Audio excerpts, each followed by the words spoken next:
नमस्कार दोस्तों, एक बार फिर से मिथिलांचल एक्सप्रेस में आप सभी का बहुत बहुत स्वागत है।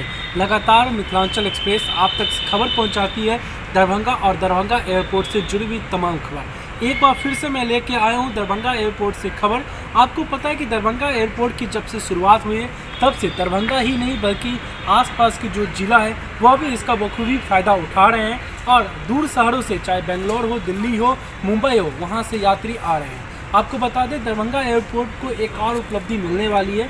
जी हाँ दोस्तों, आपको दरभंगा एयरपोर्ट पर एक नई चीज़ की शुरुआत की जाने वाली है। आपको जैसा पता है कि नए टर्मिनल की शुरुआत होने वाली है, तो नए टर्मिनल को देखते हुए एआई ने एक रिपोर्ट जारी की है जिसमें बताया गया है कि 4 शहरों को, जिनमें दरभंगा एयरपोर्ट भी है, उसमें जो टर्मिनल बनाई जाएगी उसमें मंदिर का रूप दिया जा रहा है। साथ में दरभंगा का जो किला है, पुराने जो स्मारक है, उसका रूप दिया जा रहा है। अगर आप दरभंगा एयरपोर्ट पर उतरेंगे तो आपको यह चीज़ें आने वाले समय में देखने को मिलेगा।